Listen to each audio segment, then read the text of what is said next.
Hello, and welcome to another introductory video on the New Testament. I would like to bring you some information on this particular video for 1st and 2nd Thessalonians. 1st and 2nd Thessalonians are relatively compact letters, but they do pack quite a punch and do reveal quite a bit of what Paul was experiencing and doing during his second missionary journey. In order to confirm the date, authorship, location of writing, and the recipients as well, and themes, there's fortunately a number of great, you could say, corroborating information that comes from, in this case, Acts 17 and 18. So if we read Acts 17 and 18 together with First Thessalonians, we can gain quite a bit of, I would say, weighty support for certain views about its authorship that we would not get from for some other of his letters. Now, in 1 Thessalonians, we start out, of course, the letter. Paul is praising or lauding the Thessalonians for their great faith during times of rather intense persecution. Now, we know from Acts 17 that when Paul enters Thessalonica, that he does seem to endure, shortly after arriving, some pretty intense persecution. In fact, he seems to leave prematurely and ends up, of course, having to scatter about, ends up eventually in Athens. His companions, Timothy and Silas, end up going to Berea as well. I think this troubles Paul very deeply. So we read, of course, in 1 Thessalonians, a letter that, as far as occasion is concerned, is written to a young, primarily Gentile church, at least just judging from 1 Thessalonians 1, even though we know from Acts 17 that he starts out in a synagogue. So there were Jewish members in the church and there were Gentiles together. So even the small congregation was already modeling this kind of reconciled humanity with Jews and Gentiles together. But of course, it seems, of course, that they were in a situation with quite a bit of distress. There's some challenges, some confusion, some anxiety, this unsettled Paul in a number of ways, and he wants to address that directly. So he holds them up. He holds up their example of enduring persecution. He says, this, in fact, places you in the same kinds of experiences and situations as our brothers and sisters in Judea. Right, far out there in southeast of where they were in Roman Palestine, Jesus and those other brothers and sisters from Jerusalem and beyond, they endured the same sorts of things. So you are standing with them in enduring these trials or afflictions in the faith in your early days. Then he moves on from 1 Thessalonians 1 and beyond to 1 Thessalonians 2, and he's setting forth his own ministry as a pattern for them to not just not forget, but to employ themselves, and he urges them upon them for their goodness, for their well-being, for their growth in the faith.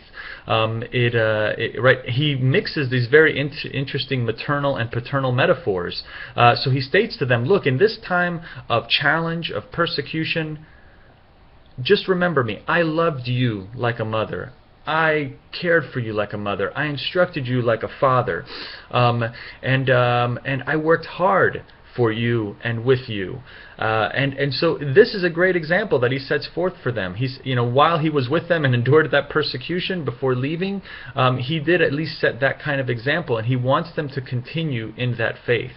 When we get to 1 Thessalonians 3, of course, we notice that he, as he was in Athens, he was perhaps troubled, by the fact that he had to leave them at such a young age in the faith, and he sends Timothy back to encourage them and help them, to instruct them further.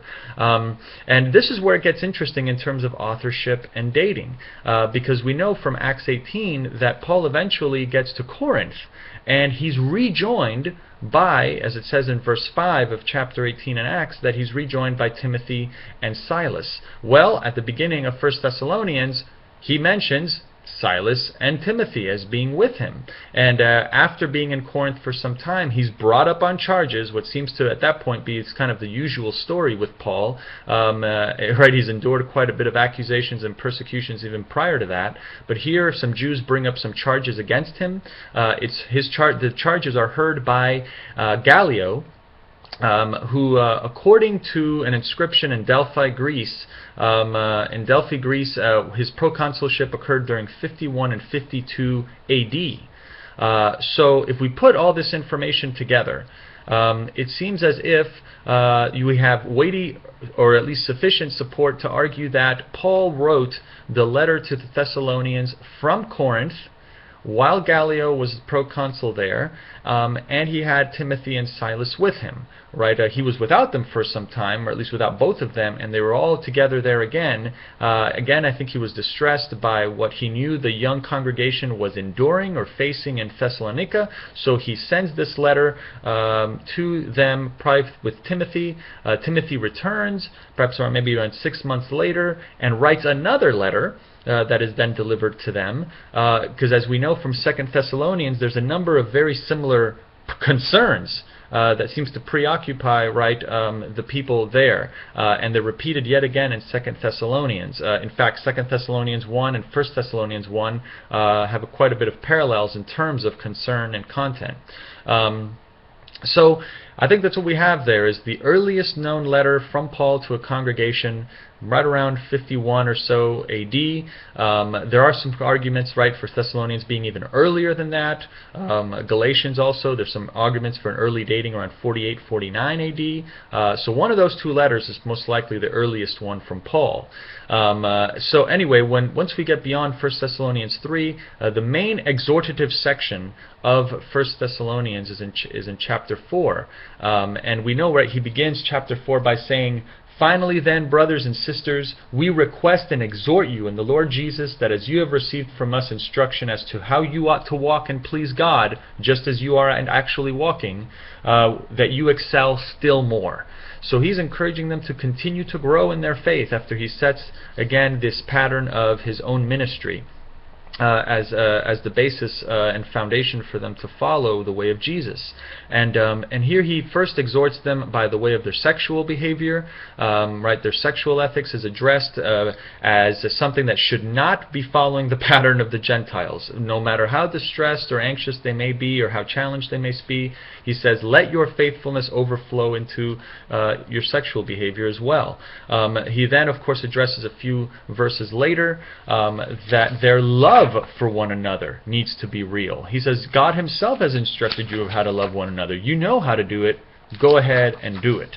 Then, of course, he ends that chapter, 1 Thessalonians 4, from 13 to 18, with clarifications about the Parousia. Here, he seems to co-opt, to me at least, pretty convincingly, an experience that would have been somewhat common to a lot of the towns in the provinces of Rome, of the Roman Empire, I should say, in that when a victorious general or emperor or some other famous benefactor entered one of their cities, that there would be a processional that began outside of the city along a main road that led to that city.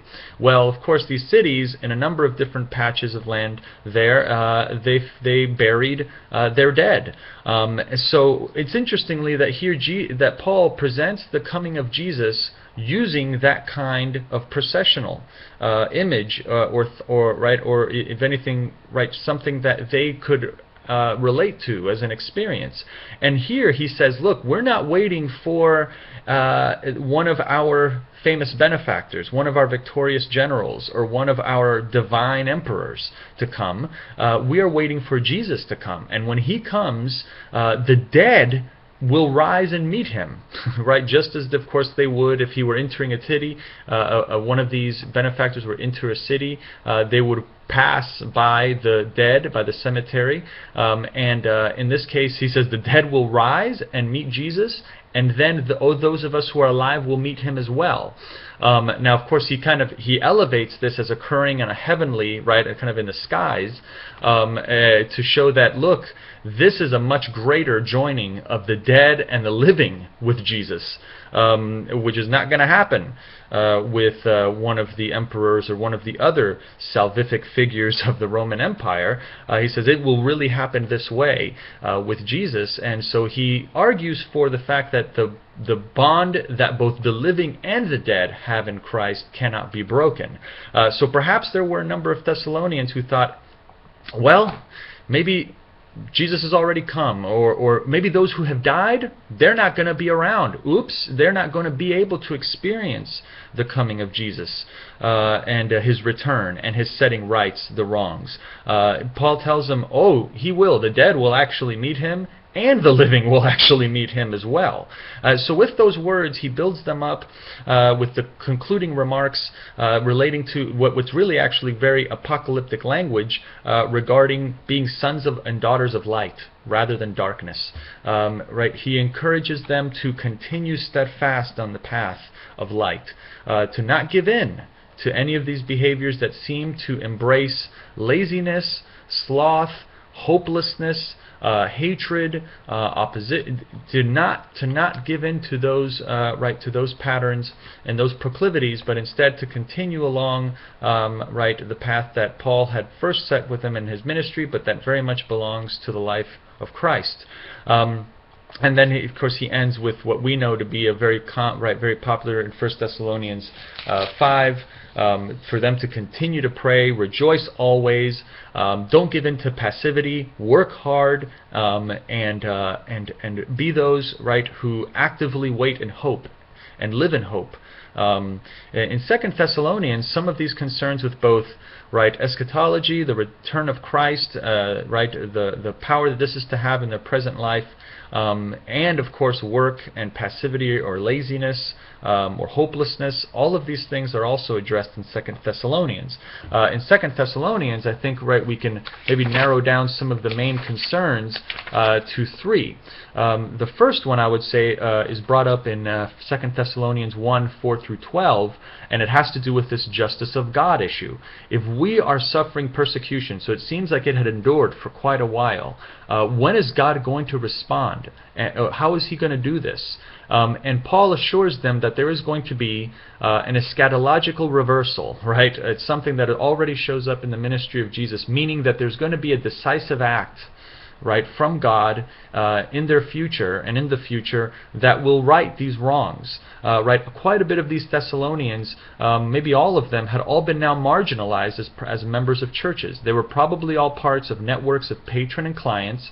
They had good connections for food, for money, for other kinds of business, for other sort of status elevating or status maintaining activities. Well, as a Christian, they were probably no longer invited to some of these meals, whether at a local temple or at other celebrations. They may have lost some patrons. So therefore, some of these folks' life probably became very hard. And they were quite marginalized. And God wants to tell them, God does not forget, just as he did in the Exodus, does not forget those who are undergoing hardship, of course including slaves, but then anyone enduring this hardship in life and becoming very vulnerable and helpless. So he tells them, for those situations, God will, he will act. He will bring his judgment. He will show that one group will be brought low and the other one will be brought high. You will see the salvific power of God at work. Secondly, then, in chapter 2, verse 1 and 2, it seems that some of them believed the day of the Lord had already come. Presumably, they may have actually concluded or deduced that the persecution they were facing was somehow some kind of evidence that the day of the Lord had come. That this was part of the woes, of the coming of the Lord, it seems then as well that confusion was associated, as it says in 7 through 12, with this man of lawlessness. It's something that Paul doesn't really discuss anywhere else. It seems like maybe this man of lawlessness can be perhaps associated with some figures in Revelation, but in terms of Paul's own writings, this seems to not occur again.